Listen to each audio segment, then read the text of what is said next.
Hello, everybody, and welcome into today's episode of the Top Cut Yu-Gi-Oh! Podcast. My name is Sunny, and I am here with Caleb. As I always am. And we have a special guest today. She is well known from her Twitter account, well known from her Discord server, where she is, quite honestly, possibly the funniest person on Twitter outside of King Scarlet YGO. That is not meant to be offensive, but he's really funny. So thank you so much for joining us, Schiggys. How are you doing today? I'm doing absolutely wonderfully. Thank you so much for having me on. I am also a fan of King Scarlet Yu-Gi-Oh! So no offense here. He is hilarious. So we've talked a couple of times about having you on, and it's been like really up until this point, it's been a scheduling thing. We're both like very busy. Oh, for sure. Well, it really is wonderful to have you on. Like finally, get the scheduling worked out. We do have a few things that we want to go through, but before we get too much further, we do want to take a moment to shout out our Patreons.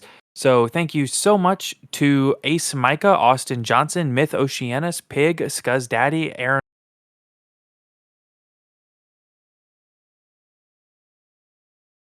Gardner, Ideal, Saeed, Powell. Thank you all. Literally keeps the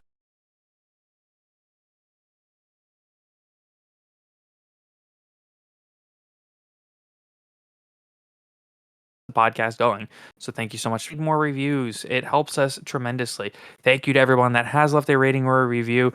And, don't be afraid to hop on over there and drop one in. So, past that, I think that we probably should let everybody know to join our Discord.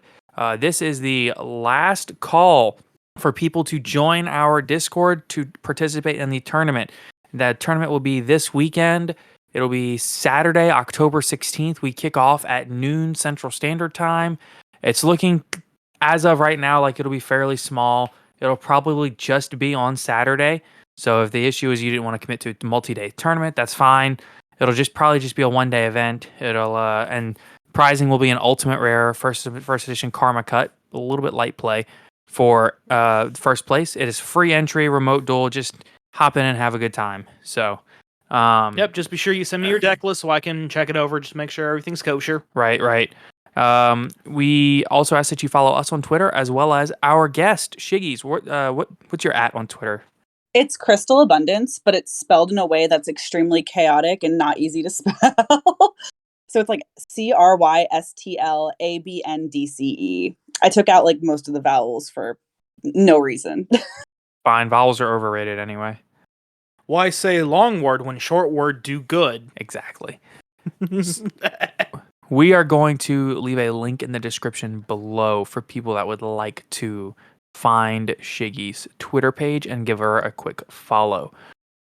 So the next thing I'll say is, again, thank you so much for being here. It really means the world to us that people are willing to come on, chat with us, and enjoy the conversation. Oh yeah, and also just kind of deal with with whatever shenanigans we come up with. I enjoy shenanigans. Thank you so much for having me. I'm extremely grateful, and I'm always happy to talk about Yu-Gi-Oh!, the trading card game, or the hit anime series. Oh yeah, I think we will be doing a little bit of talking about that later. So where can people find you besides your Twitter? Just so I want to make sure that people have every opportunity to find you wherever you are. Yeah, for sure. So I spend a lot of time on twitter.com at Crystal Abundance, and you can follow me or not. I make like dumb jokes that are dumb, but I think they're funny, so whatever. But I do a lot of other things too. I stream on Twitch. I'm like the worst Yu-Gi-Oh player on Twitch, but I have a lot of fun, and it's kind of what it's all about, right? Just having a good time and joking around with chat. I also do YouTube sometimes, very rarely, and I open boxes because I want to buy Yu-Gi-Oh cards and justify it. Sure. Also, Discord, Instagram, all of it is at Crystal Abundance, same way it's spelled on twitter.com. And yeah, you can follow me or not. Like, it's cool, whatever. I'm just here to vibe. I don't know, just do whatever I want. So. Gotcha. Do you have a link tree? I do. I actually have a card. It's the same thing. So yeah, if you want to like post that in the description, Okay. I can you and easy links all in the same place. Okay, yeah, excellent. That's what we'll do then. Is you will use that. That way, people can get everything in one place. Yeah, that'd Yeah. I personally recommend the Discord server. It is. I've mentioned this to her separately. Your Discord server is the only Discord server that is not like foldered away somewhere besides our personal server. Basically, I truly enjoy it. It's a great atmosphere and a great environment. Oh, thank you. I really appreciate that. It's actually out of all of the things that I've done in Yu-Gi-Oh, it's one of the things I'm most proud of. I feel like we're one big dumb family and we just are chaotic and we just have a really good time. So if people are interested in joining, everybody is welcome. And we like do community events sometimes. We'll watch like Yu-Gi-Oh! Vrains, which is my favorite series. Sometimes we'll do like really chaotic tournaments. And it's just, there's always someone down to duel. There's always someone down to talk about whatever you want to talk about. So yeah, everyone's welcome. I'd love to see some new faces. That is wonderful. So everybody, please be sure to join the Discord server, both ours and Shiggy servers. Like I said, just spectacular environment. I really cannot recommend it enough.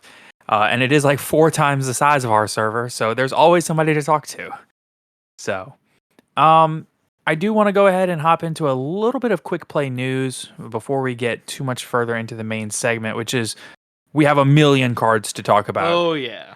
So, the first thing I want to just quickly touch on and mention is, we do have a bunch of new merchandise that got announced. It's a lot of 25th anniversary merch. It's all listed on. It's the Kaiba Corporation store, is what it says. I don't actually know exactly where to find this. If you go to the YG organization page for it, there's a link to all of them. I know they have some really, really cool boxer briefs that I really want a couple of pairs of. Oh, that pot of greed though. Right. I think you get like, is it like 385, 3,850 yen? Is that like 385? Oh no, that's more like 38. $40? Oh, that's for the t-shirt. Yeah. $30 for one pair of underwear? Honestly, it might be worth it. Yeah, like I'm about to say, man, I'm pretty sure it's worth it. Yeah. Well, if you can figure out a way to order things from a Japanese website, then here it all is. So, I think that Shiggy's, you mentioned that there is a way that they can go through like Buyee or something. Yeah, so I am a collector, so I buy a lot of my Yu-Gi-Oh merch off of either AmiAmi, which is a proxy website. So you buy it off of amiami.com, AMI, and they don't always have everything, but this is something that they might have. And you just buy it, and the company will buy it for you, and then they'll ship it to their warehouse, and then they'll ship it to you.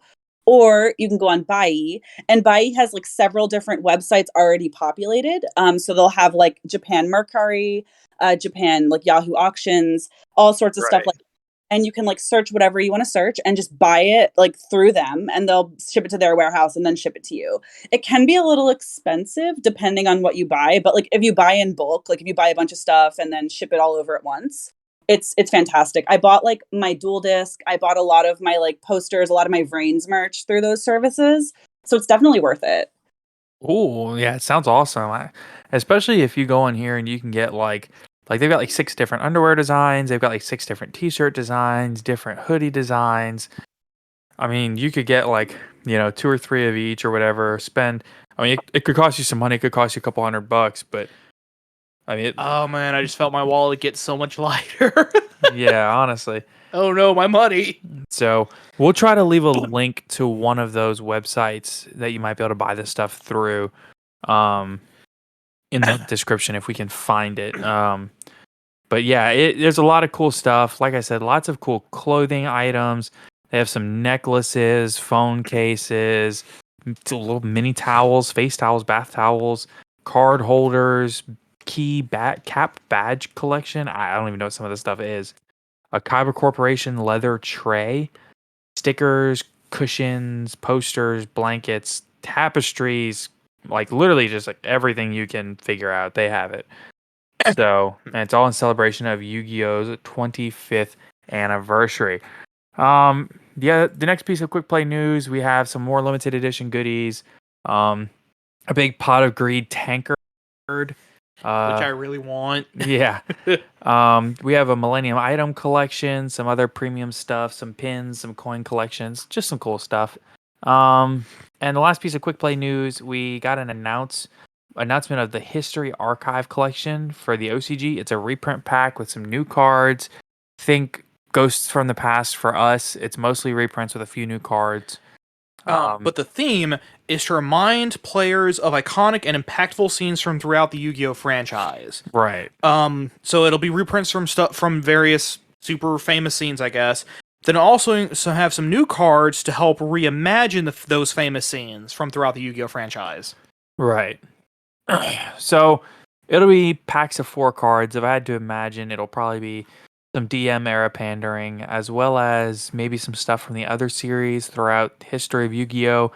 And it'll have like some little, it'll have probably some different rarities of reprint cards, things like that. Yeah. So, I think that's it for quick play news. Do y'all want to go ahead and lean on into all the new card releases? Oh, yeah. Yes, definitely. All right. So first one we're going to talk about is the Epsilon, the Magnet Warrior, and Xyz combined. Or actually, I don't think it's Xyz combined. I think it's XYZ combined. It is XYZ. Because the artwork on the card is X Head Cannon, Y Dragon Head, and Z Tank. Yeah, it's not Xyz, it's VWXYZ, Dragon Catapult Cannon stuff. Right. So the first card is a level 4 Rock Earth Effect monster, Magnet Warrior Epsilon. 1300 attack, 1500 defense. You can only use cards. This card names effect once per turn. This card is normal or special summoned. You can send 1 level 4 lower Magnet Warrior monster from deck to grave. Except Epsilon.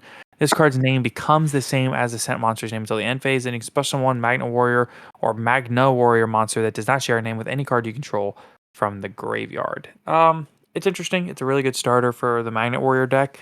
The only issue is that the Magnet Warrior deck is really bad. So I think that is just way too slow.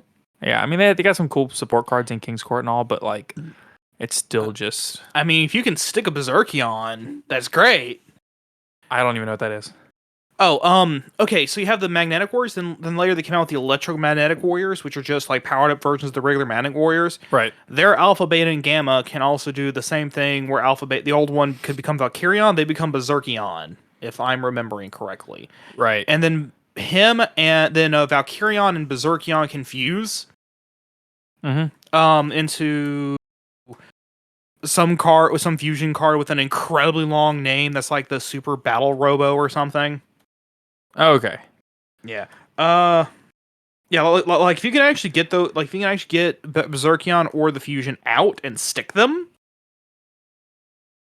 woo, it's a good card. But you got to get them to actually stick is the problem.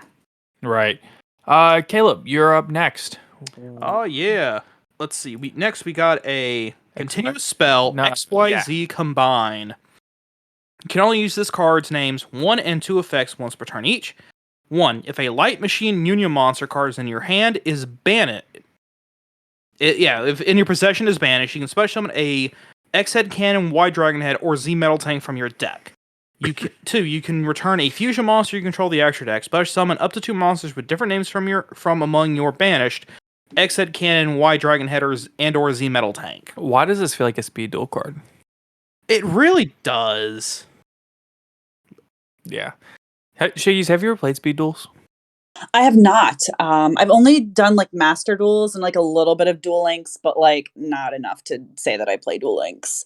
So that's fair. I tried it one time and didn't like it, so it just made me want to play the real game. Yeah, I feel that. I think the reason I mention it is because I think like in Speed Duel there is an XYZ playable XYZ deck, so to see this card just like makes me feel like this should be in Speed Duels, you know. So yeah. All right. Let's go on to the next card, which is a Fluanderese card. Schiggys, you want to go ahead and read this one for us? Yeah, let me bring it up. Sure. All right. So we've got new Fluanderese. And this looks like it is Fluanderese and the Journey of Preparations. And it is a quick play spell card. You can only activate 1 card with this card's name per turn. One banish one winged beast monster from your hand or face up on the field. Add one Fluandereeze monster or field spell from your deck to your hand, and then gain 500 life points. Wow. That's kind of ridiculous. That's insane, especially considering banishing the Fluandereeze starts their it procs their effects. Wow. Yeah. So even if you like normal summon Rabina, activate its effect to attempt to search the normal summon, and they Veiler it or Ash it, you can just go, okay, chain this, and it dodges the Ash, I think. Yeah, it would, because the target's no longer in the field and then Ash targets. Yeah, and then it would dodge. Well, actually, I don't know. I would have to read Ash. Yeah, it would definitely dodge the Imperm. It would dodge Imperm or Veiler for sure. Yeah, dodge them. So then you get that effect off. Plus, then you also get to add another one from your hand and then gain 500 life points, which can matter in time. And then if you resolve that effect, then you can turn around and you can activate your effect, Imperm, chain this. Right? This banishes and searches one or the field spell. Their card resolves without effect. Then you resolve your normal summon. Then new chain, the banished normal summon, you get another effect off of that. Usually it's just to bring it back. Or whatever it is. Yeah. I mean, it's insane. It's literally insane. Yeah, they're really trying to make Fluandereeze happen. They're really trying. They're really succeeding with this. This is good. Yeah. Next cards. Some new DDD cards. Actually, like a lot of new DDD cards. Oh boy. Well, actually, it's DD support in general, not just DDD. Yeah. Okay. Yeah, but like it's primarily for DDD. Yeah. Okay. First card. Oh, why is there so? Oh, I hate pendulums so much. Yeah, man. DD and DDD are Man, it sounds like I'm talking about that penguin from Kirby. I don't even know what you're talking about right now. King Day-to-Day. Oh yeah. The penguin with the hand with the big belly and the hammer. Yeah. Love him. Anyway. Yeah, dude. But okay, the issue is though when you read all of these cards out on a podcast, bro, there's so much text. Yeah. First one is DD Griffin, a level 4 fiend pendulum effect monster. 1200 attack, 1200 defense, pendulum scale of 1. Pendulum effect. You can only use the pendulum effect of this card's name once per turn. 1. You can target one fiend monster you control. It gains 500 attack for each dark contract, spell, or trap with different names you control and or in your graveyard until the end of this turn. Then destroy this card. Monster effect. You can only use the first, second, and third effects of this card's name once each per turn. 1. If you control a DD monster, you can special summon this card from your hand in defense position. 2. If this card is pendulum summoned, you can discard one DD or dark contract card, draw one card. 3. If this card is special summoned from the graveyard, you can add one DD card from your deck to your hand except DD Griffin. Wow. I think that's really good, right? It seems like it would be really good. I have no idea. Fair enough. Schiggys, do you know anything about the DD archetype? I know absolutely nothing about it. So tragic. We don't either. Perfect. Yeah. No one knows if any of this is any good. Perfect. Seems good. Next up, we have DDD Amnesty King Doom Machina. The only thing I'll say that I know about DDD is that it's, from what I understand, I don't know if this is true, it is absolutely, like, insanely difficult to pilot. Because everything searches in the same, like, it's like in the same vein as Fluffle. You have so many different branching options at every decision point that it's like really, really difficult to take the right paths. Because just look at this card. If you control one, you can special summon. And if it's special summon, okay, so if it's pendulum summoned, you can discard one, draw one. Okay, well, is it always a better option to discard one, draw one? We don't know. And then if it's special one from the grave, you can add one from deck to your hand. A DD card. Do you know how many cards are DD cards? Like 30. The whole deck. Like Jesus. Yeah, I mean, it's something that has this much versatility causes more decision trees.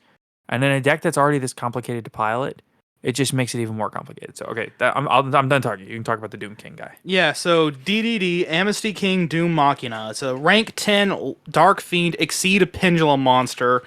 3,000 attack and defense, pendulum scale of 10. Pendulum effect. How do you get him in the scale? I don't know. Okay. I don't know how any of the extra deck I don't know how any of the extra deck pendulum monsters work. The pendulum fusion, the pendulum synchro. I don't know how they work. The only thing I know is that you can summon them the original way correctly, like you can see some of them, and then once they leave the field, they go to the extra deck face up instead of the graveyard, and then you can pendulum summon them later. Yeah, but then how do you get why even give them pendulum scales? There's got to be because they have to have them. Continue. I guess. You can only use this card's name's pendulum's effect once per turn. If you have a card in your other pendulum zone, you can target a pendulum monster you control or in your graveyard. Special summon the card in your other pendulum zone and then place the target in that pendulum zone. So that would actually let you cheat out stuff like Messiah real easy. In theory, if you could get this card in your pendulum. Yeah, exactly. You can only control one DDD, MST King, Doom Machina in the monster zone. Once per chain, when your opponent activates a monster card's effect on the field, detach to or destroy one Dark Contract card you control, and if you do, attach that opponent's card to this card as material. 3, once per turn during your standby phase, you can place this card in your pendulum zone. So that's how you can get it in your pendulum zone. It just does it as an effect. Oh, well, there you go. But then it can also just kind of either detach one or pop a Dark Contract and just steal one of your opponent's monsters. Okay, that's a lot to go. That's a lot to take in. Okay. Schiggys, you're up. All right. This one's less of a novel. So That's true. Patented Dark Contract Documents. It's a field spell card. You can only use the second effect of this card's name once per turn. If your opponent special summons a monster of the same type, Fusion, Synchro, Exceed, or Link, as a DDD monster you control, you can inflict 1,000 damage to them. Also, they cannot special summon monsters of the same type as those summoned monsters for the rest of the turn while this card is face up on the field. If this card is into the graveyard, you can add one DD monster from your graveyard or face up extra deck to your hand. Yeah, that's kind of gross, right? I feel like that's pretty good. Right? Like that's kind of a lock because they can't special summon the same type that you control. And yeah, then and I think DDDs use like every type too. Yeah. You broke up for a second when you said? Oh, me? Oh, sorry. I think they do. They have one of like all the types. That's kind of insane. And coming out of a field spell card, which is just kind of like always on the field, this seems broken. Yeah, a little bit. Crazy. All right, I guess I'm up. Yep. Next one is a normal trap card called DDD Headhunt. You can only activate one card with this card's name per turn. One, if you control a DDD monster. Target one face-up monster your opponent controls. Take control of it until the end phase of the next turn, but its effects are negated. It cannot declare an attack. Also, if it was special for the extra deck, it is treated as a DDD monster. Wow. Again, that seems pretty good. I don't know. The cards seem good. Correct me if I'm wrong, but wasn't the guy in the anime who ran this deck, wasn't he like Arc V's version of Kaiba? That is 100% a Shiggy's question. I actually haven't watched a lot of Arc 5, but he was like the rival character, the Kaiba, and he's very like reminiscent of Kaiba. He has a very Kaiba attitude, from what I know. I mean, I haven't watched. And he's also the CEO of a company. I remember that much. Yeah. That's kind of hilarious. Wow. And all these cards are reminiscent of like businesses and CEOs and stuff like that, which is kind of funny. Yeah, in that they're evil. Yes. That too. I actually find that kind of funny.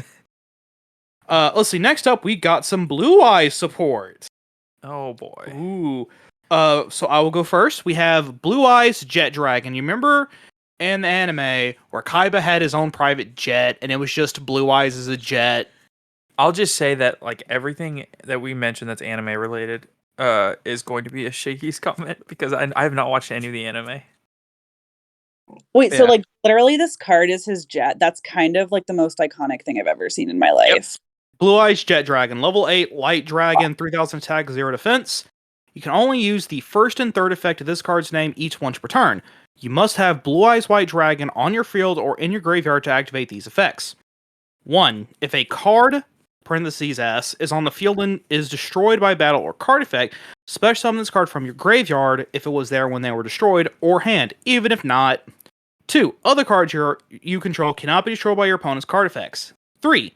At the start of the damage step, if this card battles, you can target one card your opponent controls and return it to the hand. Huh. I just think it's funny how they made his jet into a card. Because it's hilarious. That's really funny. Yep. It's definitely clever. Yeah, it's definitely something. Next is all you, Shiggies. All right. So next up we have Lord of Dragon. So the Tyrant of D. Level 4 Dark Spellcaster effect monster. You can only use the first and second effect of this card's name each once per turn. You can send one Blue Eyes White Dragon from your hand or deck to the graveyard. Special summon this card from your hand. You can discard one Blue Eyes White Dragon or one card that specifically lists it in its text, then target one Blue Eyes monster in your graveyard, special summon it. If you control a Blue Eyes monster, you can choose the attack targets for your opponent's attacks. Oh, so it's literally just Magician Souls, but for blue eyes. Pretty much. Wow, that's actually like really, really good. And I love how they made it a retrain of Lord of D. Yeah, that's fun. I like that. Yeah. Is this like... Wait, is the Blue Eyes deck like playable again now? That entirely depends on whether or not you can activate Flute of Summoning Dragon or Melody of Awakening Dragon with him. I don't know. We're not done reading cards. Let's find out. Yep. Next card is Blue Eyes Tyrant Dragon. A level 8 light dragon fusion effect monster with 3,400 attack and 2,900 defense. Materials is Blue Eyes White Dragon and one dragon monster. Huh. That's interesting. Super Poly target? Either Super Poly target or... I mean, you could Super Poly with Dragoon. No, he's a spellcaster. He's a Okay. spellcaster. Dang it, I got a little excited. Must first be either fusion summoned or special summoned from your extra deck by tributing one Blue Eyes White Dragon equipped with a fusion monster. That seems kind of specific. I guess probably easier just to fusion summon him. 1. Unaffected by trap cards or trap effects. 2. This card can attack all monsters your opponent controls once each. 3. Once per turn, if this card battles, at the end of the damage step, you can target one trap in your graveyard, set it to your spell and trap zone. So I imagine that the synergy that they're looking for here is to synergize this card with the Blue Eyes trap card that we got in this year's Mega Tens, which basically is, I think it's called Tablet of Light or something like that. Or like to the True Light or something. Yeah. Like I got like 2 of them. it's called True Light actually. So basically it is the same as Dark Magician's Eternal Soul. And it basically it's a continuous trap card that if you have a Blue Eyes in your hand or graveyard, I think like once per turn, you can just special summon it just for free. But the issue is that when the card leaves the field, it nukes your field. But if this guy owns on your field, he's unaffected by trap effects, so he would stay. Yeah. Also, this guy. Also, I think this guy was actually already in the anime. He looks familiar. It's definitely possible. I mean, they're very clearly doing some like hardcore anime. Support. Next card, quick play spell card, Ultimate Fusion. All right, I mean, it sounds good. The artwork is polymerization, but replace it with 3 blue eyes swirling around. It's really cool looking. That's pretty cool. You can only activate one card with this card's name per turn during the main phase. Fusion summon one fusion monster that lists Blue Eyes White Dragon or Blue Eyes Ultimate Dragon as material by shuffling fusion monsters listed on it from your hand, field, or graveyard into the deck, including those listed Blue Eyes White Dragons and or Blue Eyes Ultimate Dragons. Then you can destroy face-up cards your opponent controls up to the number of Blue Eyes White Dragon and Blue Eyes Ultimate Dragons used as material from the field. That is a mouthful. Yeah. So when I first read Ultimate Fusion, I saw it said Blue Eyes Ultimate Dragon, and I was like, wait, what fusion monster has Blue Eyes Ultimate Dragon as material? Dragon Master Knight. Wow, I have not read any of these cards. I just knew that. Yeah. Pretty good. Particularly the popping, based on the non-targeting popping at that, based on field material. Right. Seems good. Next is all you, Shiggies. All right, so we've got Apparition with Eyes of Blue. You can only activate one card with this card's name per turn. When you activate this card, you can also reveal one Blue Eyes White Dragon in your hand. If you did, special summon one monster from your hand. Once per turn, you can target one face-up monster you control, return that face-up monster to the hand, then you can apply one of these effects based on its original name. If it's a Blue Eyes White Dragon, special summon one monster from your hand. Otherwise, special summon one Blue Eyes monster from your hand. So is that like any monster? Just special summon anything you want? It just says special summon a monster. Interesting. Yeah, So as long as it doesn't say you can't special summon me on the card. yeah, Yeah, that seems pretty good. that's interesting. On a searchable continuous spell too. Yeah, just wow. Yeah, like I'd almost say this almost makes Blue Eyes possibly an actual threat. Definitely with Blue Eyes alternative Ultimate Dragon just now being easily made. Yeah, and then with some of the other stuff that they have coming out in this Battles of Chaos set, as far as some of the Dark Magician support that kind of blends a little bit with some of the Blue Eyes support. I mean, it's definitely considering. Let's go ahead and jump on into the next one, the S-Force Reinforcements. 2 cards coming also in Battles of Chaos.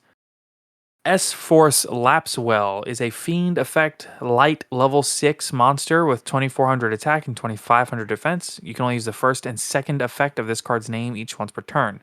1. If this card is special summoned, you can target one S-Force monster in your graveyard except Lapswell and special summon it. 2. You can banish one S-Force card from your hand, destroy all opponent's monsters in the same columns as your S-Force monsters. Yeah, I think the S-Forces kind of deal with some column placements and things like that. I think that's kind of par for the course. It's definitely interesting, particularly whenever you special summon him, he brings someone else with him. Right. Which is interesting. Next one is S-Force Retroactive. Warrior effect light level 1.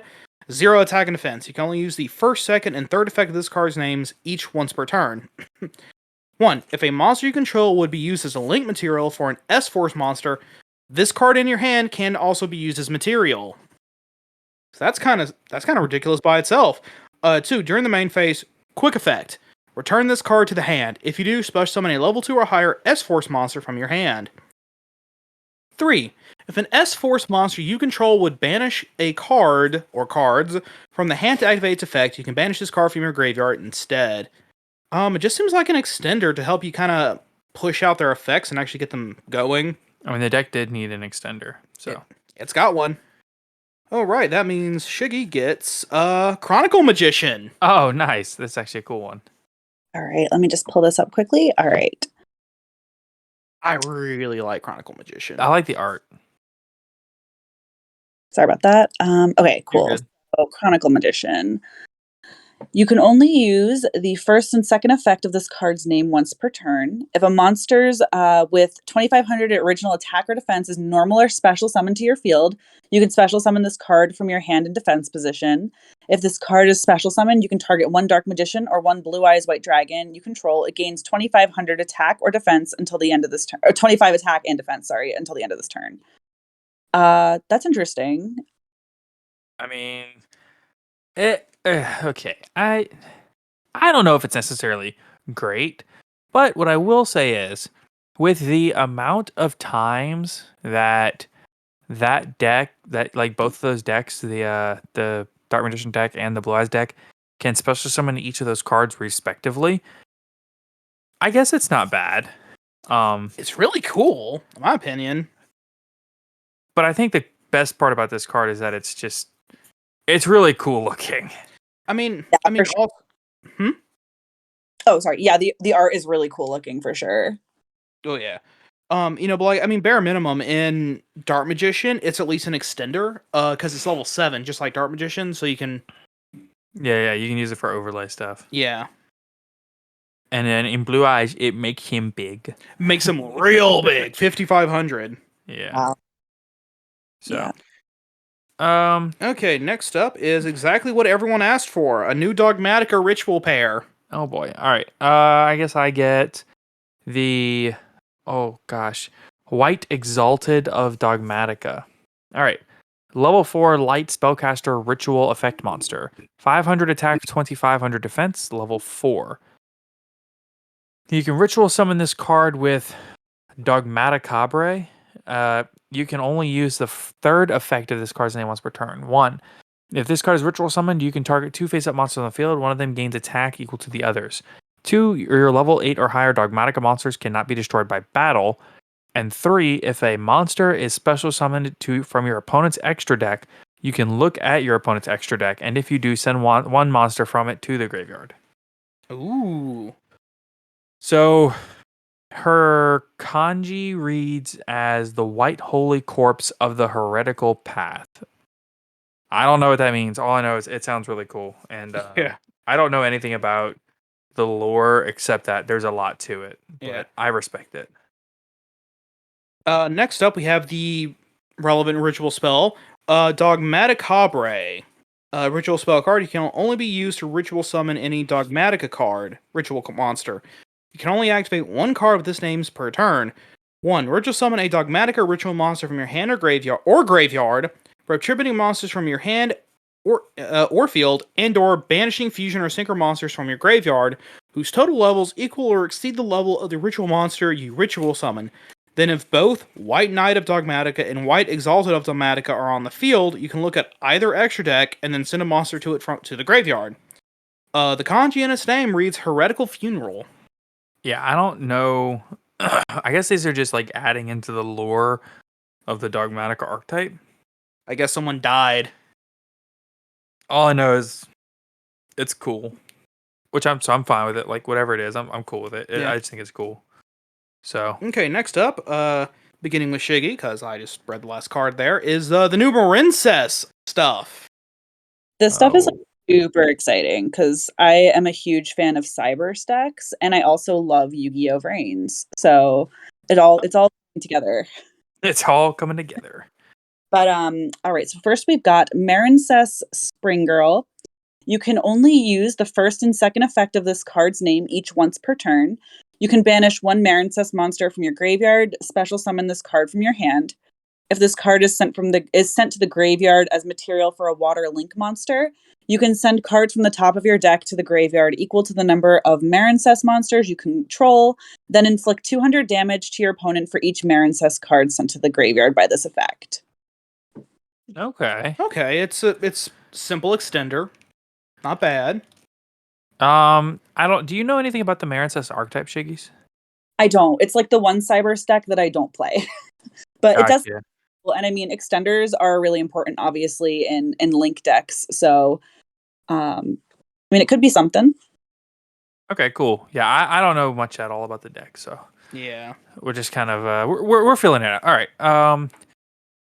Next is Marincess Sleepy Maiden. It is a water cyburst effect monster, 500 attack, 2500 defense, level 5. You can only use the first and second effect of this card's name each once per turn. 1, you can target one Marincess card you control, special summon this card from your hand, and if you do, it gains this effect. That target cannot be destroyed by your opponent's card effects while it is in the monster zone. Or while this card is in the monster zone. 2, you can banish this card from your graveyard, target one Marincess link monster you control, equip one Marincess link monster from your graveyard to that target. That seems like it could be really cool. I mean, it can special summon itself for free. Yep, for basically free. Yeah, that's really good. Let's see. Next up, a new Link 4 for them. Marincess Aqua Argonaut. Again, cool artwork, by the way. Very cool artwork. Oh, yeah. They're beautiful. Link 4, Water Cyburst. 2300 attack. The arrows are top, bottom, left, and right. Perfect cross pattern. Materials, 2 or more water monsters. You can only use the second and third effect of this card's name each once per turn. 1. Your opponent's monsters cannot attack other monsters while this card is in the extra monster zone. Not bad. 2. Target one water monster you control and one card your opponent controls. Return them both to the hand. Also not bad. 3. When a spell or trap card or effect is activated on the field during your opponent's turn, quick effect, special summon a Marincess monster equipped to this card. If you do, negate that effect. It's an Omni Negate. I think that this was something that the deck was missing was like a payoff for the extending and the link summoning. And the equipping the link monsters to other link monsters. Now they have a thing to equip them to have a payoff. In this case, just a whole bunch of well, it gives you one Omni Negate per turn, because that third effect is once per turn. Yeah, but still, but on top of negating, it also gives you an extender. Yeah, just having the boss monster at all is huge for the deck. Like I mean, is that right? Yeah. What do y'all think? Yeah, sounds good. I mean, and I think an Omni Negate is good in any situation for sure. So I know. I completely agree with that. Yeah. Next is Marincess Dive. Whose turn is it? Oh, it's Schiggys. Oh, okay. we've got Marincess Dive. And we've got, you can only activate one card with this card's name per turn. Activate one of these effects, but you cannot special summon monsters for the rest of the turn after this card resolves, except water monsters. Target. So basically, it does nothing against you. Yeah, for sure. Target one non-link Marincess monster in your graveyard. Special summon it. If a Marincess Battle Ocean is in your field zone, special summon one Marincess monster from your deck. Interesting. Seems good. Yeah, very. Yeah, I don't know the lines of the deck, so I don't know exactly how good it is, but it seems good. Yeah, for sure. Next is a normal trap card called Marincess Circulation. If you control a Link 3 or higher Marincess monster, you can activate this card from your hand. Whoa, that's good. 1. Target one water Link monster you control, return it to the extra deck. And if you do, special summon one Marincess Link monster from your extra deck with the same Link rating, but a different name. But this turn, it cannot attack directly. Also, it cannot be destroyed by battle, and this is treated as a Link summon. That's actually like really good because they can like tag in and out essentially at that point. And like if they have like a Link 2 that uses its effect for something, they can tag it out for a different Link 2 if their opponent like tries to negate it or something, and like they can the ability to tag in and out lets As them needed. lets them just resolve effects if they need to. That's actually really, really good. Mm-hmm. Next, another trap card called Marincess Bubble Ring. You can only activate one card with this card's name per turn. 1. When a monster declares an attack, negate the attack, and if you do, special summon one Marincess Crystal Heart from your extra deck or graveyard. 2. You can banish this card from your graveyard, then target a Link 2 or higher Marincess Link monster you control. This turn, its maximum amount of attacks per battle phase equals its Link rating, but your opponent takes no battle damage from battles involving it. Interesting. I guess it's good. Yeah, I mean, the fact that your opponent doesn't take any damage, it just seems more like a board wipe, but with more steps. Nothing wrong with that, I guess. Yeah, if you have a monster big enough to just run over everything your opponent's got. Yeah. We also have some reprints. Marincess Pascalis, Marincess Sea Angel, Marincess Coral Anemone, Marincess Crystal Heart, Marincess Battle Ocean, and Marincess Wave. All getting reprinted and this is all coming in the Mako Tsunami Duelist pack. Yeah. So, Schiggys, you get a good one. Yep. All right, last card for us to read, and then we're finally done reading all the new cards. Oh my goodness. Okay, so it looks like there is a new charmer. Yes. The Dark Charmer Umbral. So it is a dark spellcaster, link, and effect monster. 2 monsters, including a dark monster. This card is always treated as a familiar possessed card. You can only use the first and second effect of this card's name each once per turn. You can target one dark monster in your opponent's graveyard, special summon it to a zone this card points to. If this link summoned card is destroyed by battle or is destroyed by an opponent's card effect while in its own monster zone, you can add one dark monster with 1500 or less defense from your deck to your hand. All right, so this card's amazing. Yeah, that sounds crazy. Oh yeah. I mean, yes, it has the exact same effect as literally all the other Charmer Link monsters, but this one's based on Dark Attribute, the best attribute in the game, arguably. Yeah. Yeah. Here's an interesting little just a thought. You could actually just, if you have this on the field and you're playing against Tri Brigade, you can special summon a properly summoned Shureg to your field and banish one card on their field. Yup. From their graveyard. Yeah, and then have a 3000 monster. Yup. So that's crazy. And what's really funny is you can link off, like in the Tri Brigade Mirror match, if you link off the Shureg to make this, you get a search. And then, like I said, if you're in the mirror match, then you can steal one of their Shuregs. this card's broken. This card's amazing. I mean, and all because it's just targeting dark monsters specifically. Yeah. This card's crazy. So, oh my god. All right. Woo! Well, that'll finally wrap us up for all of the new cards and products. Yep, My goodness. That was like 40 minutes. Almost 45 minutes of cards. And well, no, that was like nearly a week of stuff coming out and us not being able to cover it for one reason or another. Yep. And just think, we don't even cover Rush Duels. That's not even the Rush Duel stuff. Yeah, and the only reason why we don't cover it is because we don't have Rush Duels in the US yet. Right. So. Yet.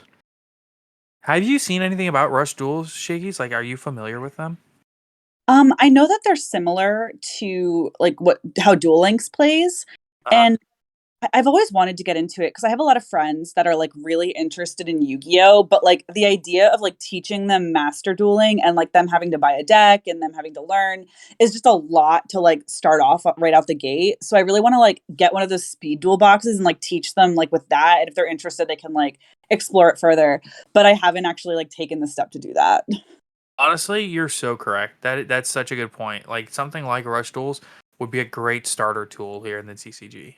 For sure. Agreed. Yeah. And it's part of the reason why I'm actually excited for the Speed Duel GX box coming out in February, I think. Yes. So excited about that. That's going to be awesome. Yeah, I think that's going to be my foray into Speed Duels. I think that's going to be where I start actually like trying to play Speed Duels, especially considering the support that they've given Speed Duels over the last like few like this past extravaganza had more Speed Duel support than any extravaganza previously. And they're giving like actual Swiss play to Speed Duels and like actual like full on prize cards for like ultra rare prize cards for winning the Speed Duel event, which is crazy to think about. So we can thank MBT for that. Alrighty.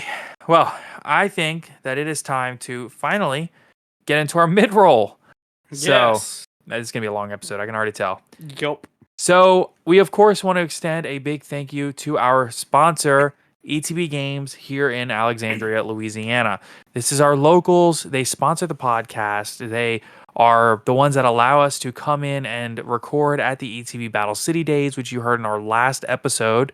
They are huge supporters of us. They do a lot for us. So please, please, please, please, please, if you are considering buying some stuff, as far as whether it be just collectibles, whether it be Yu-Gi-Oh! Product, Magic the Gathering, Pokemon, Cardfight Vanguard, D&D, Pathfinder, whatever. Digimon, figurines, Warhammer, you can find it on their website. So please consider checking them out. And again, thank you to ETB Games for sponsoring the podcast. All right, let's go ahead and get into our secondary segment, which is actually finally the interview.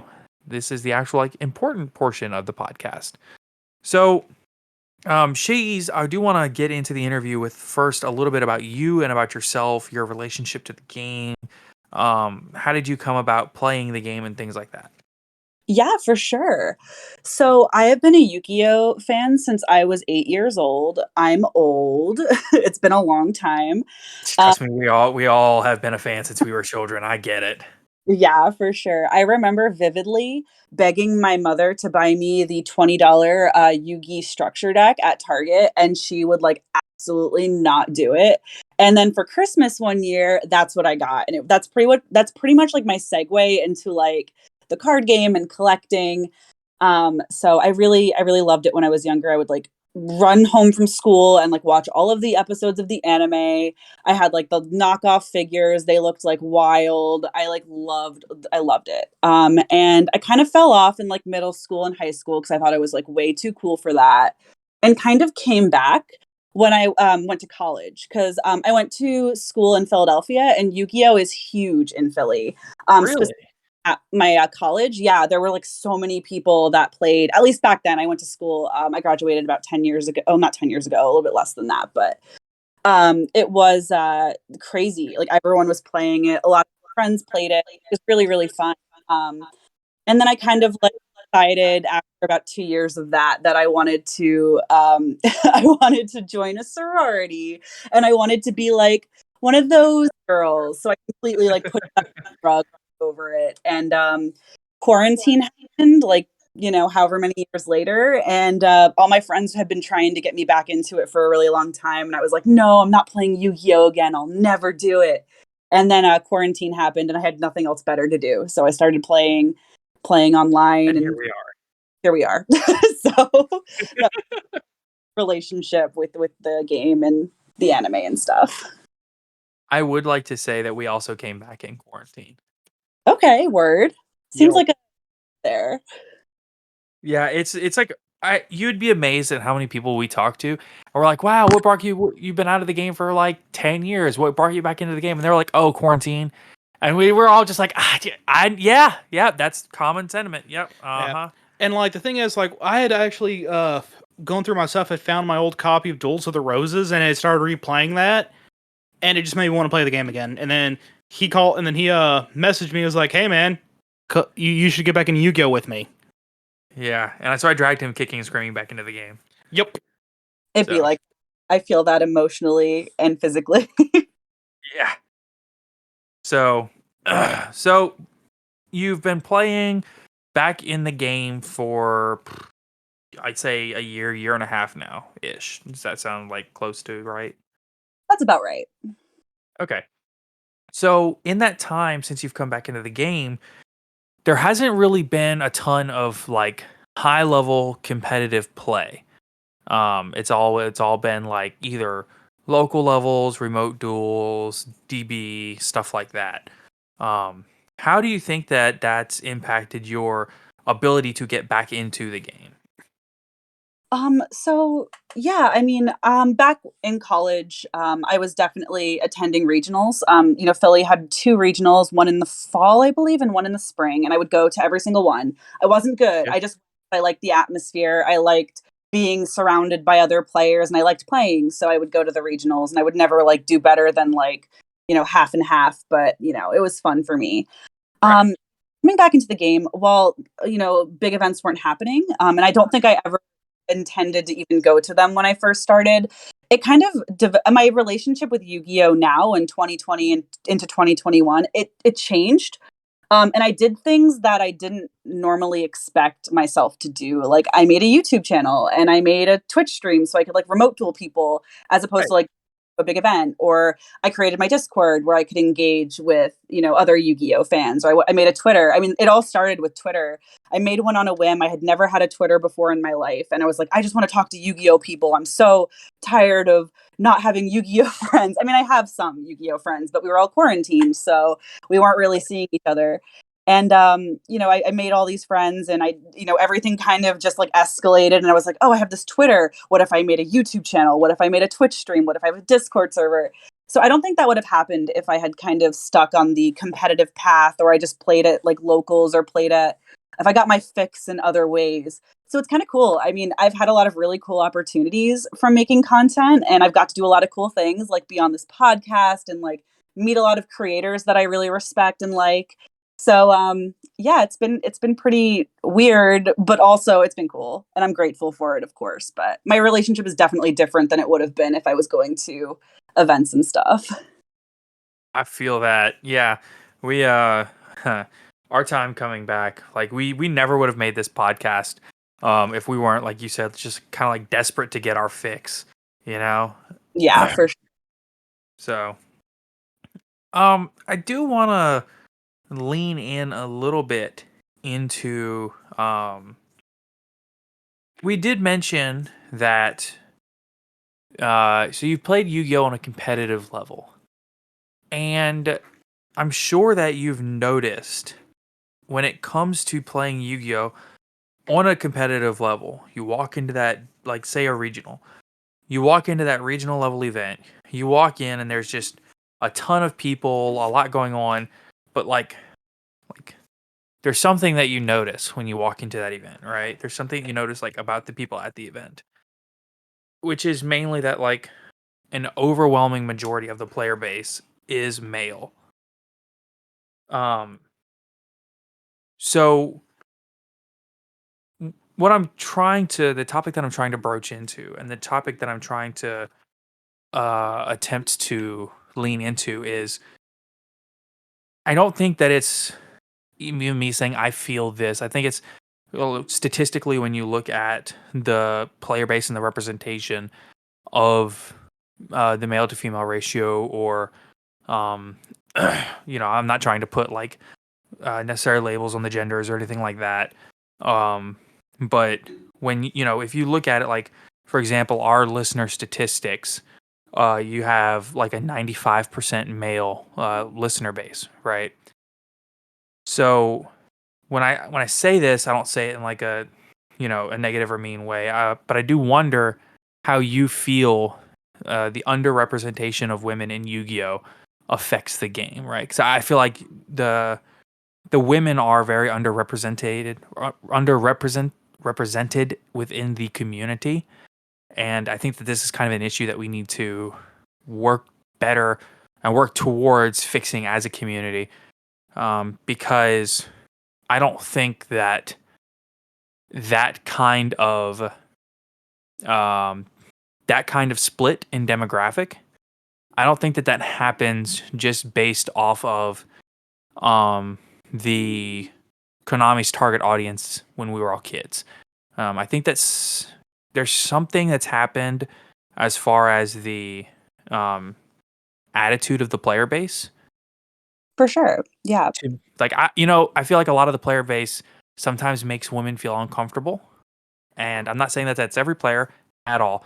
And I'm not saying that all women feel uncomfortable at a Yu-Gi-Oh event. But I think that there's steps that we can take as a community to be more inclusive and to be more not stupid that need to be taken. And I was wondering your thoughts and opinions on this, if you'd be willing to share. Yeah, for sure. I'd be happy to. I'm actually shocked that 5% of your listener base is women. I think like I looked at my YouTube analytics and it wasn't even like 1%. And I know like women watch me and like engage with my content. So that's really interesting for sure. But it's honestly it's honestly a little bit on the surprising side for us too. I feel comfortable sharing that information, but yeah, when we started, we were actually, until we got over like 100 listeners per episode, we were running like 60-40. Wow, that's really good. Yeah, I'm very happy with that statistic. Yeah, I was kind of disappointed that as our numbers went up, that number started dropping. Yeah, it got really skewed over time. But anyway, continue. I'm sorry, I interrupted you. Oh no worries. I would love to make this like a conversation because I think that it is. And I do have a lot of opinions, obviously, on that. And I do want to preface this by saying, I did play Yu-Gi-Oh 10 years ago. I think my last YCS and my only YCS was in 2012. So almost a year, like 10 years. And 2013, I understand. Yeah, for sure. And so the climate in 2012 and the climate in 2022, 2021, they're vastly different. Back then, it was a lot. I mean, I obviously haven't been to a lot of big events, so I can't really speak to it, but just from like engaging with people online and going to my local game shop and going to locals in general, I have noticed that it is a lot different and it's a lot more accepting, and it's not as weird that I'm like, one of two women at the game shop. Like it doesn't feel which is great. I mean, I think that a lot of the very overt discomfort, I should say, that I felt back then no longer exists. And I don't know if that's because like I'm super obnoxious online, and so like that has bled into IRL, and I feel more confident at stores. But I mean, I don't necessarily think that's the case because I'm super awkward in person. And just like everyone else. But I think that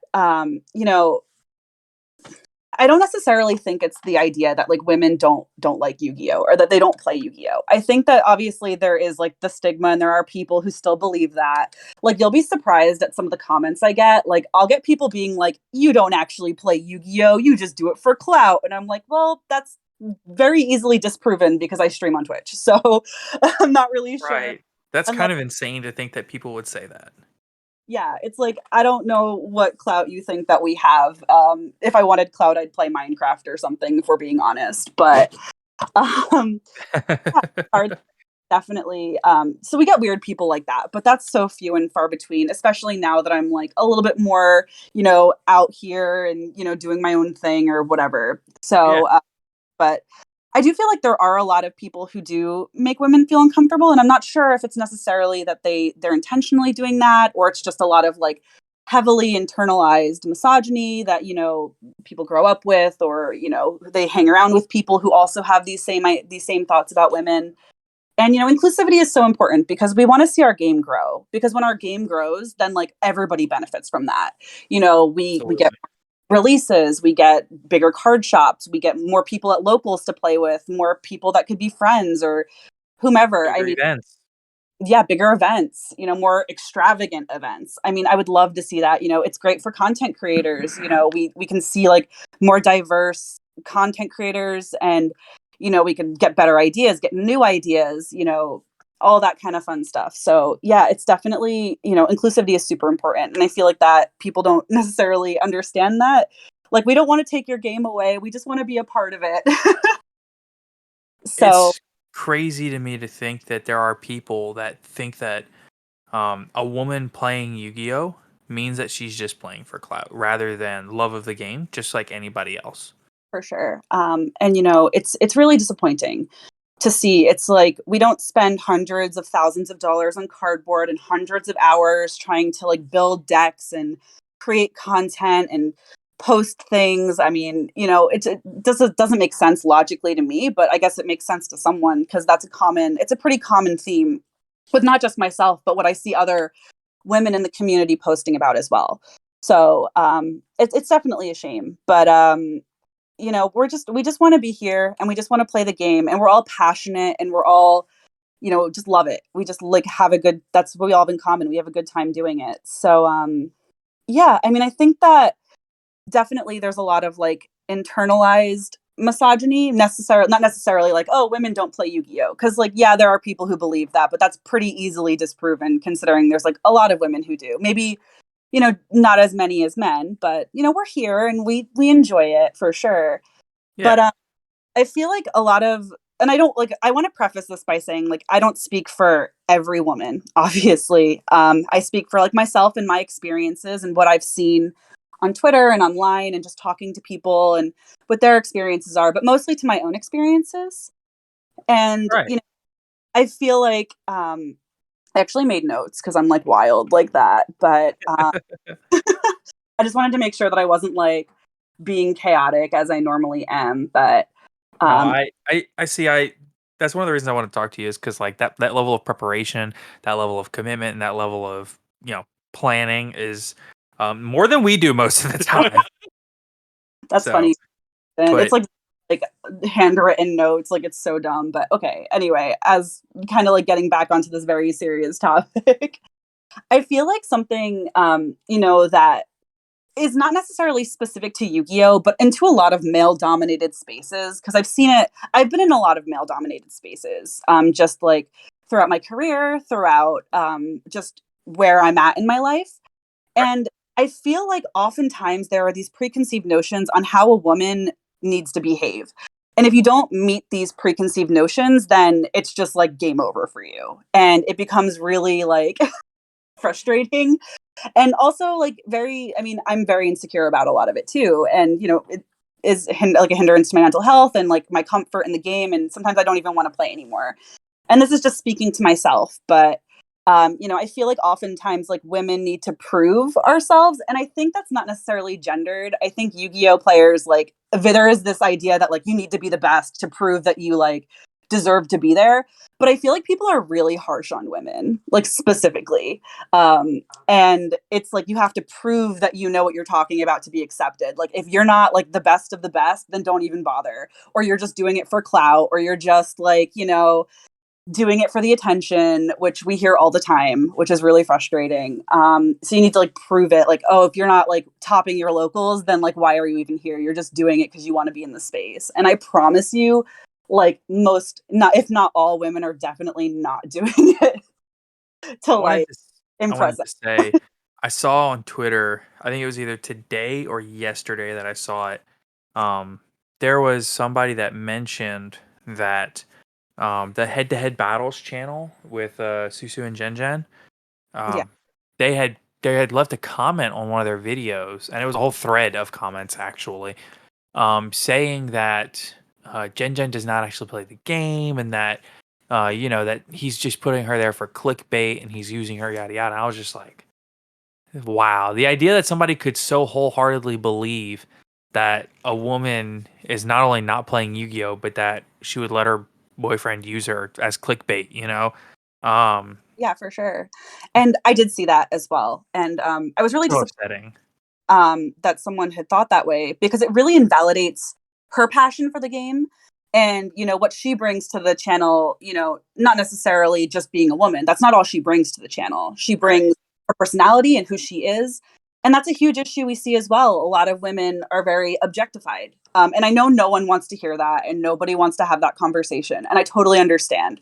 But at the same time, it's like we need to have it, because when you objectify women, you're pretty much stripping them of like everything that makes them a person.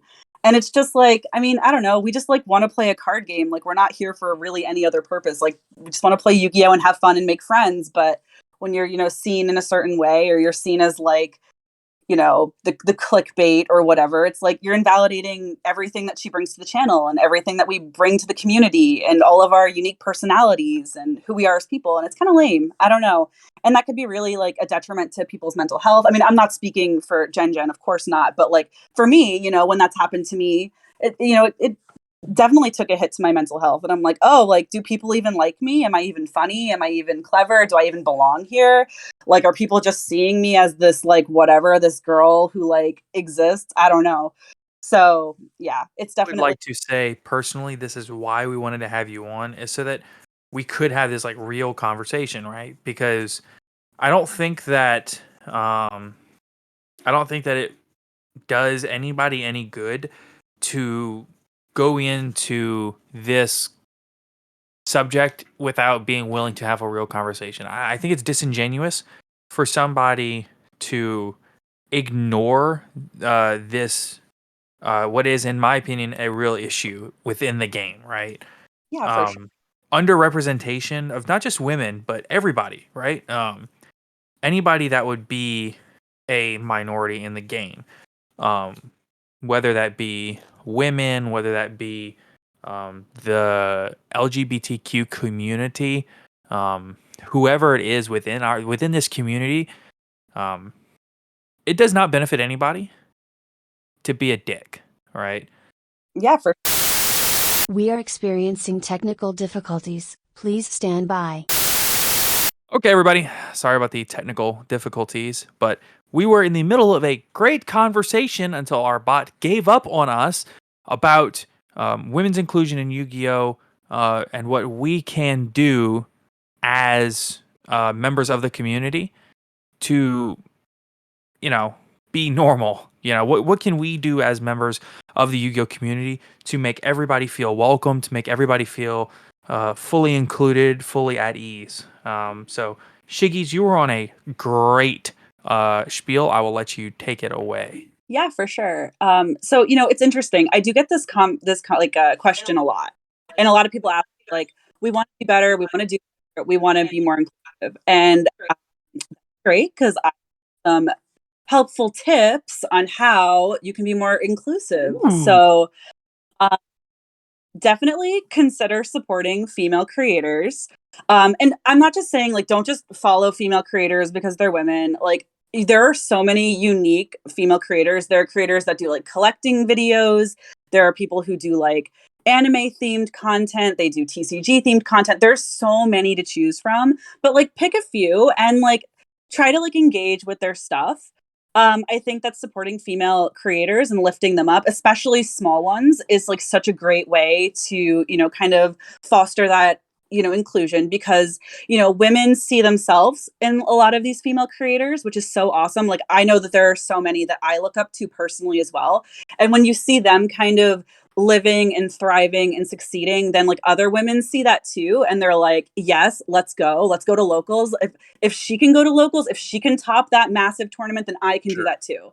And so like that, I love to see the girl power and the, that's like super cliche and dumb. I'm so sorry, but it's like, support. We love women supporting women and other people supporting women, and raise them up. But don't just do it because like you think they're cute, or don't just do it because like you just want to like support a woman because I told you to. Like I'm sure, like I'm 99% sure you're gonna find someone who you think is awesome. And yeah, there are so many on Twitter, on Twitch, on YouTube, anywhere. You can find us where we're here's around. the most important thing about that. Don't do it in a creepy way. Just be normal. Oh, yeah, for sure. Treat people the way you would want to be treated. Just, normal. Yeah, please do not like follow people just because you think they're cute.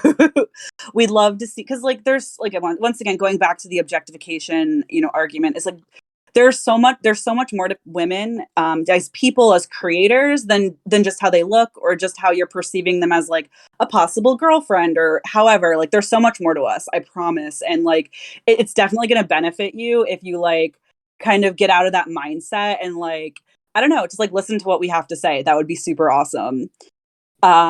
Another huge thing, and this is not necessarily only exclusive to being online, but like when you see like sexism or misogyny or even anything like racism, if you see homophobia, anything, just call it out. And I know that that's super, super hard. Like, I totally understand. Like, if all of your friends are being a certain way, it's so difficult, and it takes a lot of courage to stand up for what's right and stand up for other people.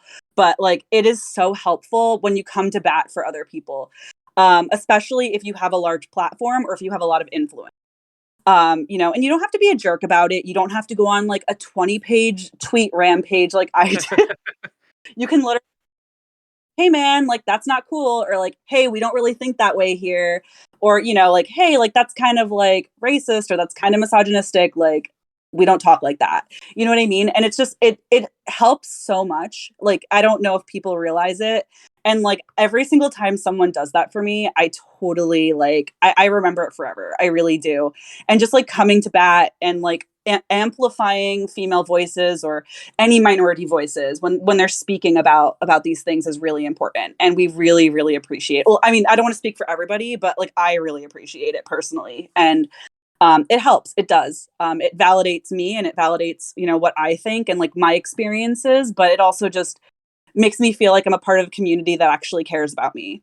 So definitely call it out at your local game shop, online, at a regional, at a YCS. Like if you see it and someone needs help, then like you got to pull a Yugi Moto and like be the pro For tag. sure.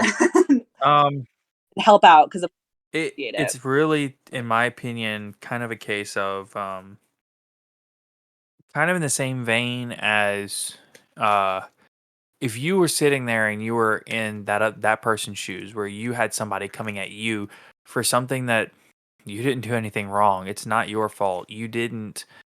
They're coming at you because of, could you imagine somebody coming at you for the color of your skin, or for your gender, or for the way you are? And if you can take that, imagine that, and apply it and just resonate with somebody else, put yourself in somebody else's shoes, understand what them and what they're going through. I try to say all the time, if people would just take 10 seconds to put themselves in somebody else's shoes, I think the world would be at a better place, because then people would not only treat others better, but maybe they come to the defense of somebody else, right? Like you said. Just taking a moment to understand another person's perspective is so important. So if you can just take 10 seconds to understand another person's perspective and understand another person's life and understand what they're going through, maybe that can help you be a better person by helping them. Yeah, for sure. Yeah, that's definitely super important as well. Yeah, and I think the last thing, and this is also super important, and it's kind of piggybacking off of my first tip, but platforming female creators or any minority creators is so important. So, you want to work with them, and, like, this is great. Like, you're having me on to speak about my experiences as opposed to speaking about them yourself from your perspective. So, like, that's really cool. Or, like, sharing their work, like, just, share on Twitter, share on wherever. That's super important. And it helps literally so much. And we're all super appreciative. And I'm not just saying, well, I don't want to speak for everyone. I'm super appreciative. I have to stop doing that, speaking for everyone. But yeah, definitely sharing work. And, and not just, don't just follow people because they're women and because I said so, as I said before, but definitely, if you find someone whose content you really resonate with or you think is really cool, then, I mean, it doesn't hurt, for sure. And it's definitely really helpful.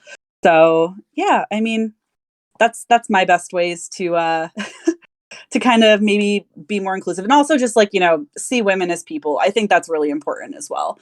We're just people, and we just like a card game. We're not like out to, like, get you. We're not, like, plotting to ruin Yu-Gi-Oh! I promise you that's not my plan. We're just here. We want to vibe. We like the game. We like the anime. We're all nerds. We like the same thing. So, not really super difficult concept, but I guess for some people it is. But I'm so yeah. so glad that we could come here today and have this conversation. Um, I think Sure. that, unfortunately, it's a conversation that really needs to be had. Um, I think it's kind of a shame that we have to have this conversation, but because I just think that, like, people should just treat people, like people, and we shouldn't be this big of a deal. But I'm glad that we are capable of coming together, um, really listening to each other, talking about it. Like I've said, I think that long term growth of the game, um, the inclusion of everybody within the Yu-Gi-Oh community and making everybody feel at home and everybody feel welcome in the community will be the largest point of growth of the game moving forward. Oh, yeah, no, because more people playing the game means more people at tournaments, which means better prize support. Right. Which is kind of reiterating something that you actually already said earlier, Shiggy's. But I do think that that's the area where the game needs to and will grow the most over the coming years. I think if you project forward, I think that the community has made large strides, especially over the last, at least since I've come back to the community. I've noticed, because we left in 2014 and we came back last year, and I've noticed the community is an enormous amount more welcoming to women and LGBTQ and whoever else they need to be welcoming to. The community is far more welcoming than they were, say, 10 years ago. And that speaks, yeah, 100. absolutely. And that speaks volumes to where we're going. And I think we need to stay on that path. And part of being on that path and being inclusive is having conversations like these, in my opinion, anyway. Yeah, for sure. And it's not always the easiest thing to talk about. Like, nobody wants me to go on my Twitter account and ramble about whatever dumb sexist person I've encountered that day. And it's not fun, and it's not funny or interesting, and it's not nearly as, cool as, like, my card collection or my memes. But I think it's really important to talk about these things, obviously, because, we want people to be aware that they're happening. A lot of people just, like, aren't aware because they don't experience it, and sometimes it's even hard for them to grasp. And I understand that, if you don't experience it, it's difficult to, like, put yourself in the other person's shoes, as you were saying before. But it's important. And it also shows that, like, other women and other minority, like, they're not alone. Like, we all experience these well, like, I want to speak for everyone, but a lot of people do experience these things, from what I've seen online and on Twitter from other people who talk about it. And it makes me feel like, when I see other people tweeting about this stuff, that I'm not alone, and, like, not everybody hates me, and it's not like that kind of thing. So yeah, it's a difficult conversation to have, and it's not fun, and it's not pretty, but it's really important. And I'm glad that I can come on here and give at least my point of view and talk about my experiences. And I'm hoping that, moving forward, there will be less bad ones and more awesome ones, because that's, like, why I'm here. But yeah, it's definitely better than it was 10 years ago, but I still think we have a lot of work to do. And yeah, I think a lot of people are willing to put that work in, and it's definitely changing, and it's definitely possible, and worth it, for sure. That's awesome. I've said it a couple of times now. I really could not be more thankful that you were willing to come on and chat with us today. You you are a much, much, much larger voice in the community than we are. So to have you be willing to come way down here, a couple rungs down the ladder to our level is very, we're very thankful. So Well, I it that way. I think we're all just out here playing a card game. I mean, I'm grateful that you even, decided to ask me to be on the podcast. I'm always happy to talk about Yu-Gi-Oh! And yeah, I'm just a person. So, and I'm really, really grateful that I even have any voice at all ever. So like it's cool to be out here. And I hope your viewers don't think I'm like super weird. I'm sorry. we not only did we think to bring you on, we we literally struggled for a way to invite you on because we were too nervous to ask you for about a month. Oh my Yeah. God. I'm super I'm like the most weird. Like, okay, so I'm like really bad at answering DMs. I'm really sorry to anyone who's like in my DMs right now because like I literally will see something and then I'll get distracted and look at something else. I literally promise it's not personal. I'm just stupid. So like um yeah, no, I'm like super friendly. I'm just really bad at answering messages because my life is extremely chaotic and I messy. feel that on a spiritual level. Yeah, no cool one. Yeah. So, well, so we've talked a lot about other topics that aren't Yu-Gi-Oh, but I do want to take a minute. What are you playing? What are you sporting right now? What deck are you playing? Oh my God. So I am playing Adignister. I'm super excited about it. All of the reprints made the deck like dirt cheap. And like I'm a huge Vrains fan. So I had to like I saw them when they were like really expensive and I'm like, they're gonna be reprinted, don't buy them. But now I'm like I pretty much have everything I need. So I'm really excited to start playing them. I also am trying Tri Brigades. I'm not a huge like meta person. I understand the appeal of it, but like I prefer playing decks of my favorite anime characters because I'm literally that person. And so I like Ignister because I love like Yu-Gi-Oh! Vrains, and I have Code Talker because I love Yusaku Fujiki from Yu-Gi-Oh! Vrains, and I have Hero, which might be good soon, so like that's cool.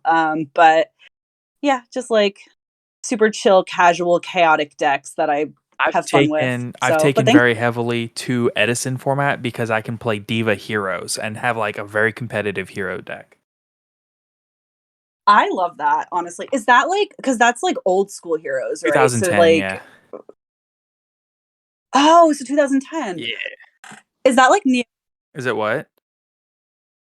is it like Neo Salius and like honest? Is that not maybe No, not? no, no, Never you're mind. good. The Neos Just Alias era was like closer to 2011, 2012 because that's when yeah. Bubble Beat was a thing where you would special summon, you would like set 4 back row and then like special summon a Bubble Man, or like you would like set 4 back row, normal summon a Neos Alias, special summon a Bubble Man, and then you could overlay them into a level 4, rank 4. So it became like a rank 4 toolbox deck, as well as you would also run like Beast King of Barbaros and Crusader of Endymion with like Gemini Sparks. So you're running a Gemini package as well as a skill drain package. So you can like normal summon a 3000 monster or things like that. So um Yeah, yeah, I for think yeah. I like totally wrong in 2011. I played Omni Heroes because as the GX manga was being released, we got all of the Omni Heroes and Super Poly was a thing and Super Poly was like super broken back then. So I did really well at like 2012 YCS because it was mostly Inzector tour guide decks and I was literally just super polying all of their stuff and they couldn't respond. And it was hilarious because I had the Dark Hero and I was just like making Dark Heroes and they were like, "Oh, that's like all of my resources." And it's like, "Yeah." So that's how I was just like winning. It That was was crazy. that was big at the time, was like you said 2012. That's like you said the wind up in Zector Dino Rabbit format. That was when we actually started getting Yeah. competitive in the game, and that's when I built Joe Giorlando's YCS, the 100th YCS in Long Beach. He played Skill Drain Hero Beat, and it brought him to top 4 at that YCS. He's actually from the Philly area, if I'm not mistaken. I like never was that high a level. But that sounds so based. Honestly, I love Heroes. And I'm really excited about the new one for sure. So I'm hoping that like brings them up a few tiers because like right now they're just like Yeah. not it.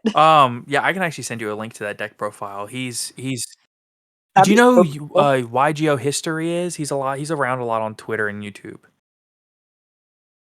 I actually Okay, so don't. yeah, he's got a channel called Yu-Gi-Oh! History where he, like I said, Okay. he does deck profiles for all of the different decks of the different eras that were like good.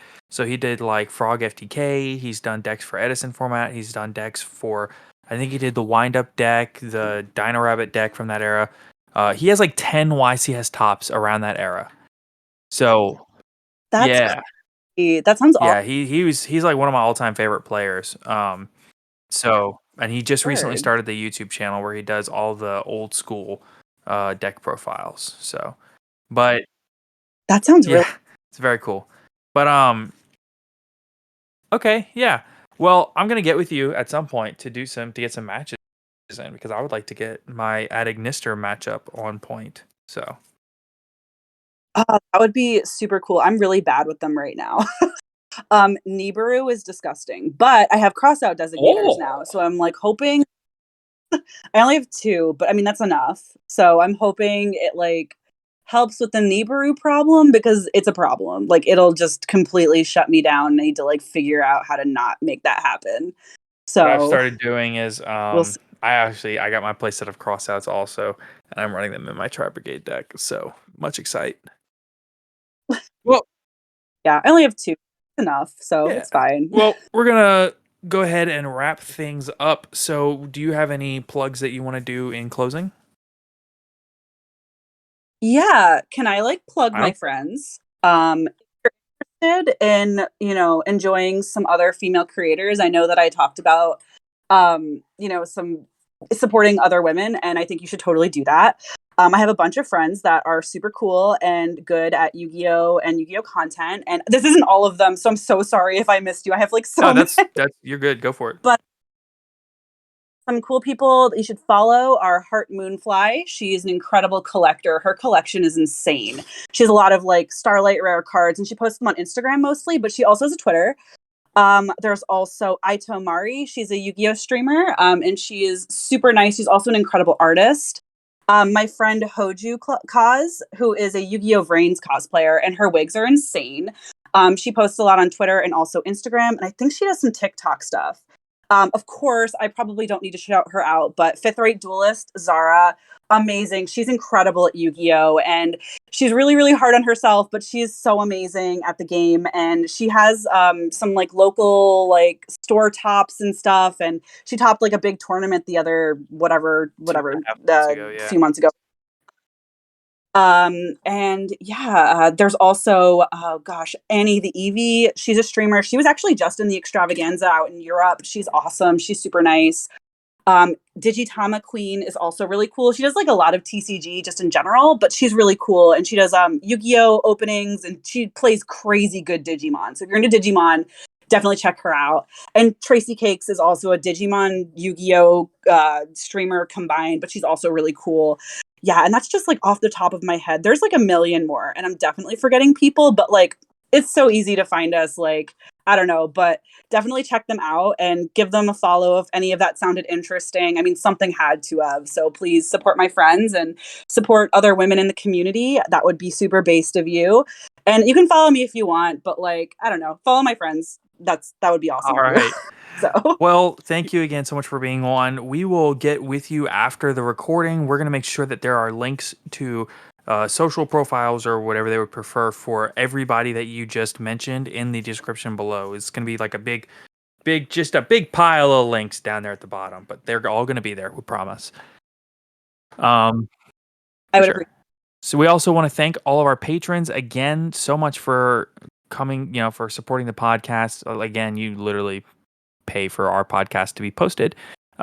Thank you so much to everybody in our Discord. We do want to plug one last time. Again, last chance, everybody. Saturday, October 16th at 12 o'clock Central Standard Time, we will be having a remote duel tournament in our Discord server. It is free to enter. It is to celebrate our 50th episode. This is episode 49.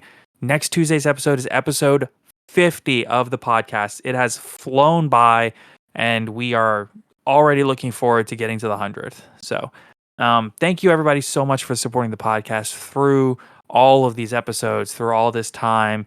Our server's almost at like 100 people in it at this point. I mean, it's growing exponentially, and we really have the listeners, to thank. Please follow us on Twitter at Top Cut Podcast. It would mean the world to us. Please follow our sister YouTube account, Team Dark Arm Dealings. As always, a link to them will be in the description below. And of course, support our sponsor, ETB Games in Alexandria, Louisiana. We had people from the server and from our listener base that showed up last week at the shop. People were showing up from the server to come play in the Battle City Monthly, which was just crazy to think about. So thank you all so much for the support. So much fun. Absolutely. Hey, everyone. In the big excitement of the interview and everything going on with the podcast, we once again forgot to review the podcast question of the day. It's still a rather new segment to us, so we wanted to be sure to include it, though. So last episode's podcast question of the day was, how do you prepare for a tournament, big or small? Do you play test with friends, ritual, big meal before? What do you do to set yourself up for success? We had some great replies, some from Twitter, say that for case tournaments and 3v3s, they test nonstop for a week every night at the shop, try to eat a healthy meal right before the tournament to avoid upset stomach issues, being sluggish. Great tip. Here's one that says it depends on the type. For locals, show up and pick a random deck. And if it's a bigger tournament, then practice combo lines and try not to stress too much. Absolutely. Late nights theory crafting and testing with friends. Playing on simulators to make sure that all the moves are legal. It seems like a lot of play testing with friends. Of course, it makes sense. Play testing with friends, playing at locals, all of these things are, as always, for sure, some of the best things to do. Here's one that says, as far as rituals, I always buy a pack or two of gum to chew throughout the rounds. It keeps me focused and does a lot to settle any nerves I would have. That's so awesome. I know that personally for me, I always am sure to, I've got a wristband that I wear. It's like my lucky wristband for tournaments. And generally when I wear it, I do a lot better. So I definitely understand that. Here's something that says, how I get ready for an event other than locals is to play test at locals. I have a group of friends who are much more competitive than I am and have a lot more free time. So I bounce ideas off of them, and I'm currently getting ready for a 3v3 in November with a buddy of mine who's taking a break from the game to play Digimon, but has agreed to be one of my teammates. And we built a virtual world, and we spent almost 5 hours play testing. That's so awesome. Like I said, to have that friend group that you play test with and to be able to do these 3v3 tournaments, it really does make a huge difference. And especially, I know for me anyway, having a group of people that I know are better than me to play test with, to bounce ideas off of, and to talk to, it really is very helpful, because a lot of times those are the players that you can look at and say, hey, I know these guys are good. I want these guys to be my inspiration. Iron sharpens iron. So it really is a great method. Here's one that says playtest. It never hurts to know your deck more. And that's so true. I think another thing that's being reiterated here is to make sure that you eat healthy and eat a good meal. It's always really important to be healthy and be ready to go for the tournament. You don't want to eat a bunch of Taco Bell and then be going to the bathroom for the whole tournament. So be sure to eat healthy, and I think that'll pretty much do it for that podcast question of the day. And that brings us to today's podcast question of the day, which is, what is your favorite tech card or combo that you have not seen played by others? Do you have a certain card or thing or something or interaction that you think should be exploited more but isn't? What is the goo in your opinion? So please be sure to answer this question over on Twitter. It will be posted probably a couple of hours after the podcast drops. Give everybody a chance to listen. And it will also be posted in our Discord server in the podcast question of the day channel. And you can always reply there. And we try to read the answers off on the episode. We also got one more review. We have a 5-star review over on Apple Podcasts. Love the podcast. Great job, guys, from Miss Raff. I absolutely love the podcast. I stumbled onto it when I was just looking for something to listen to during my shift at work, because I had recently gotten into Yu-Gi-Oh! After my manager had convinced me to start playing. Sunny and Caleb do an amazing job breaking everything down every episode and making the newbies feel welcome. Now, after like 2 months of listening, I really feel like I'm getting really good at the game. I'm even showing my manager, who has been playing a long time, new stuff he had no idea about. Just wanted to say thank you guys, and I have been a lurker on the Discord for a while, which you should also check out. Great job, guys. Keep it up. Again, I thank you so much.